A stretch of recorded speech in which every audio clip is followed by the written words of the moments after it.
साहित्यिक सचेतना और स्वस्ति पत्रिका हमारे सनातन धर्म और उपनिषद तथा पुराणों के आधार पर बहुत अच्छा कार्य कर रही है।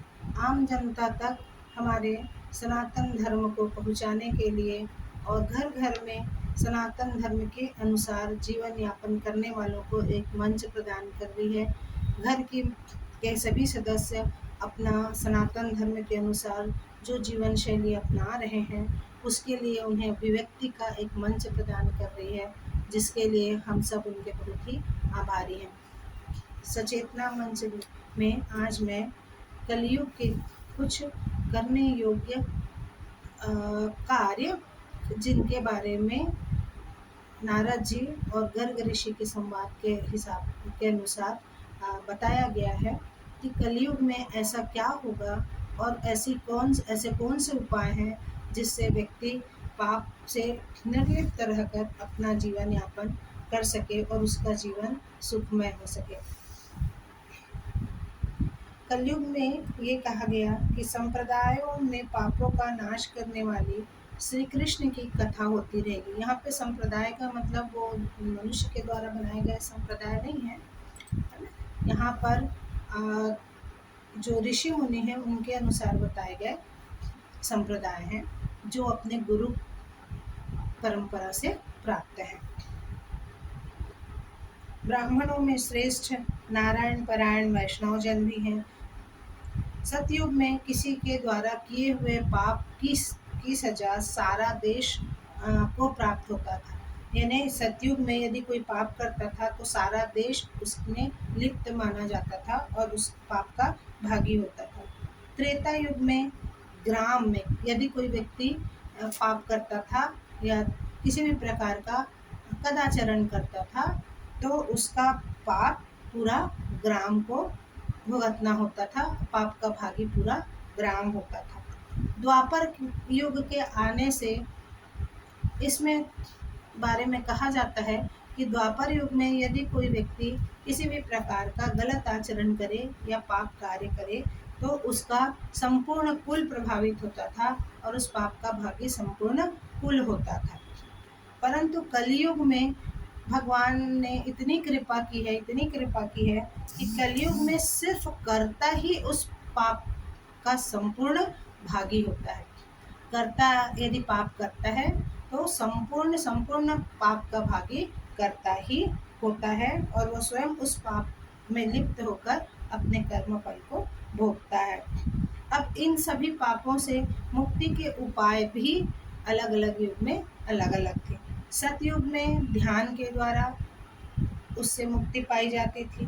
त्रेता युग में यज्ञ करके उससे मुक्ति पाई जाती थी, यज्ञों के द्वारा यजन होता था और द्वापर में भगवान की अर्चना सेवा करके पुण्य फल का भागी होता था।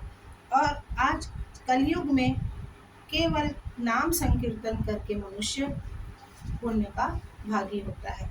तो कलयुग में जितने प्रकार के धर्म विहीनता की स्थिति है, जितने प्रकार की विषमताएं हैं और मनुष्य को ऐसा लगता है कि इस स्थिति में हमको क्या करना चाहिए, तो सबसे सरल उपाय भगवान ने बताया है कि कलयुग में केवल भक्ति और नाम संकीर्तन से ही व्यक्ति का जीवन सुखमय हो सकता है।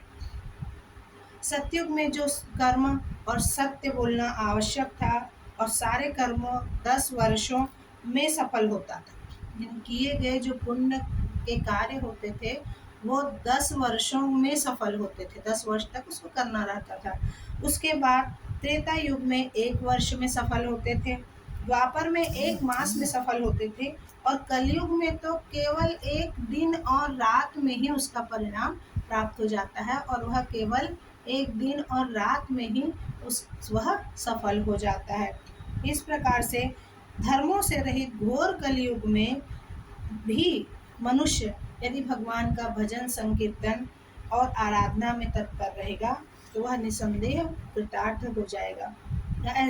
इसीलिए कलयुग के लोग सौभाग्यशाली और कृतार्थ हैं कि वो श्री हरि के नाम का स्मरण करके कृष्ण शब्द जो कि सर्व का वाचक है और णकार आत्मा का वाचक है, इस प्रकार कृष्ण सर्व और नकार आत्मा, तो इसीलिए जो सर्वात्मा है, जिसका नाम श्री कृष्ण है, उसके स्मरण से, उसकी भक्ति से मनुष्य तुरंत ही पाप से रहित होकर अपने कर्मों का फल प्राप्त कर लेता है।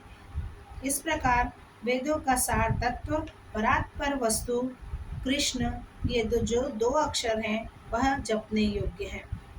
इस प्रकार मनुष्य गर्भवास की यंत्रणा तभी तक झेलता है, कोई भी मनुष्य तभी तक भोगार्थी रहता है जब तक वह भगवान की सेवा और भक्ति नहीं कर लेता है। विषय, भोग उपकरण और बंधु बांधव ये सब भूतल पर विनाशशील हैं, परंतु कृष्ण की भक्ति और भगवान का नाम यही शाश्वत है और यही मुक्ति का परम मार्ग है। धन्यवाद।